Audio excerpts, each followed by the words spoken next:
வணக்கம். சின்ன குரூப் சேனலுக்கு உங்கள் அனைவரையும் அன்புடன் வரவேற்கின்றேன்.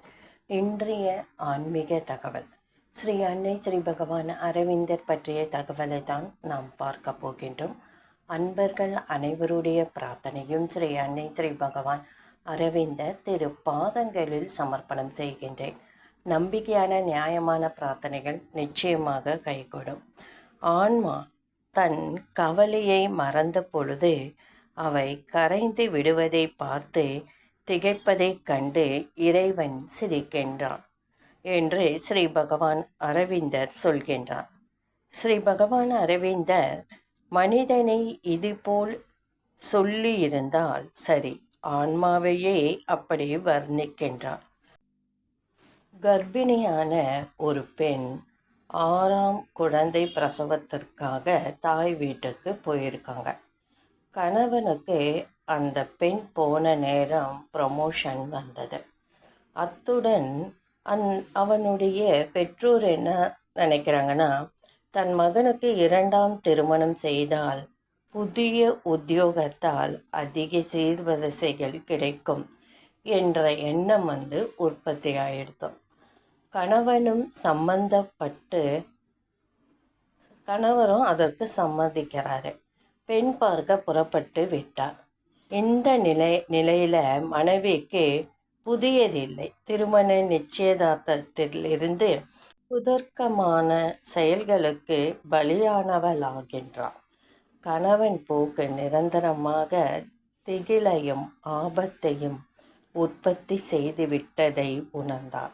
இந்நிலையில் ஸ்ரீ அன்னையை வழிபட்டால் ஸ்ரீ அன்னை இருப்பதை அதிகமாக்கி கொடுப்பார்கள். அவர்களை வழிபட ஆரம்பித்த பின்னர் கணவனால் தொந்தரவு கொடுக்க முடியாது என்ற கருத்தை அந்த பெண்மணி ஏற்றுக்கொண்டார். தான் இருக்கும் வசதிகளை அதிகமாக்கும் ஸ்ரீ அன்னை குறைக்க முடியாதல்லவா? அதாவது அவங்களோட வசதியை ஸ்ரீ அன்னை அன்னையை வழிபடுவதனால் அவங்க அந்த வசதியை பாதுகாப்பாங்க என்ற கருத்து அந்த பெண்மை மனதில் தொட்டது. நம்பிக்கை பிறந்தது. திகிலும் கவலையும் ஒளிந்தன. கணவன் திரும்பி அந்த பெண்ணிடமே வந்தார். கொஞ்ச நாள் கழித்து தாமும் ஸ்ரீ அன்னையின் பக்தரானார். அதிலிருந்து 25 வருட காலம் அவர் உயிரோடு இருந்த வரை மனைவிக்கு அது போன்ற தொந்தரவை கொடுக்கவே இல்லை. வேறெந்த தொந்தரவையும் கொடுக்கவில்லை.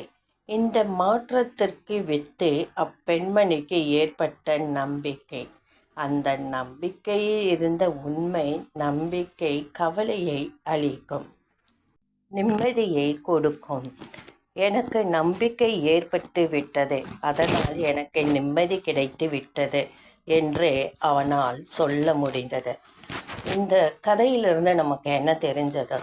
ஒரு பெண்மணி பிரசவத்திற்காக தாய் வீட்டிற்கு போகும் பொழுது பேராசை கொண்ட அவங்க மாமியார் என்ன செய்கிறாங்க, தன் மகனுக்கு நல்ல வேலை, உயர்ந்த பதவி கிடைத்ததும் தன் மகனுக்கு வரதட்சணையாக இன்றும் நல்ல வசதியோடு செல்வ வாய்ப்போடு பெண் தேடி மறு திருமணம் செய்ய ஏற்பாடு செய்கிறாங்க. இந்த நிலைமை அவங்க கணவரும் அதுக்கு ஒத்துழைக்கிறாரு. அந்த பெண் பிரசவத்திற்காக போன பெண்ணிற்கு இந்த செய்தி கேட்கின்றது, காதில் விழுகின்றது.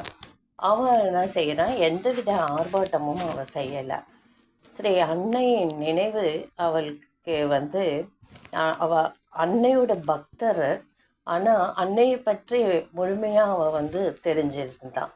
அதனால் ஸ்ரீ அன்னையிடம் நிதானமாக தாம் பிரார்த்தனையை அந்த பெண்மணி வைக்கின்றார்கள். எதற்கும் ஆர்ப்பாட்டம் எதுவுமே செய்யலாம். அவங்களோட பிரார்த்தனையை ஸ்ரீ அன்னைக்கிட்ட சொல்கிறாங்க. எல்லாம் பிரச்சனைக்கும் தீர்வு ஸ்ரீ அன்னைக்கிட்ட இருந்து வரும் என்ற அந்த முழு நம்பிக்கை. ஆமாம், அந்த பெண்மணி பிரார்த்தனையை வச்சதும் அவங்க கணவர் வீட்டில் தடபுடலாக தன்னுடைய மகனுக்கு அந்த பெண்ணின் மாமியார் பெண் பார்க்கும் படலத்தில் இறங்குறாங்க. அதற்கு சம்மதித்த மகனோட மனம் காலப்போக்கில் மாற ஆரம்பித்ததாம். தன் மனைவியை தேடி அந்த மகன் வராங்க. ஏதோ ஒரு காரணம் என்னன்னு தெரியல வராங்க. தன் மனைவியை அவங்க ஏற்றுக்கிறாங்க. ஏற்றுக்கிட்டு அவங்களும் கொஞ்சம் கொஞ்சமாக ஸ்ரீ அன்னையை வெளிப்பட ஆரம்பிக்கிறாங்க. தொடர்ந்து ஆசிரமம் போகிறாங்க. நாளடைவில் அவங்க கணவரும் ஸ்ரீ அன்னையின் பக்தரானார். இந்த சூழ்நிலையிலே அந்த பெண் பிரார்த்தனை செய்கிறாங்க இல்லைங்களா, ஆத்மாத்மாக. அது ஆன்மாவுக்கு நிறைய சக்தி இருக்குன்னு சொல்கிறாங்க. ஏன்னு சொல்கிறாங்கன்னா, ஸ்ரீ பகவான் அரவிந்தர் சொல்கிறாங்க, மனிதராக பிறந்த பிறகு தான் ஆன்மாவோட சக்தியை மனிதன் உணர்வது கிடையாது. அந்த ஆன்மாவுக்கு அவ்வளோ ஒரு சக்தி இருக்குன்ட்டு ஸ்ரீ பகவான் அரவிந்தர் சொல்கிறாங்க.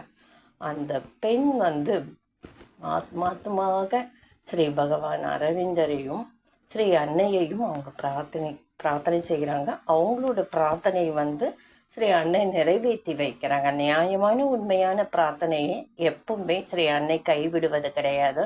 அந்த பெண் வாழ்க்கையில் மறுபடியும் அந்த பிரச்சனையே வரலை. இந்த பதிவு உங்களுக்கு கண்டிப்பாக பிடிச்சிருக்கும்னு நினைக்கிறேன். அந்த பெண்ணோட நம்பிக்கை அந்த பெண்ணோட வாழ்க்கையை காப்பாற்றினாங்க ஸ்ரீ அன்னை. இந்த பதிவு பிடிச்சிருந்தால் லைக் பண்ணுங்கள், ஷேர் பண்ணுங்கள், சப்ஸ்கிரைப் பண்ணுங்கள், கமெண்ட் பண்ணுங்கள். நன்றி.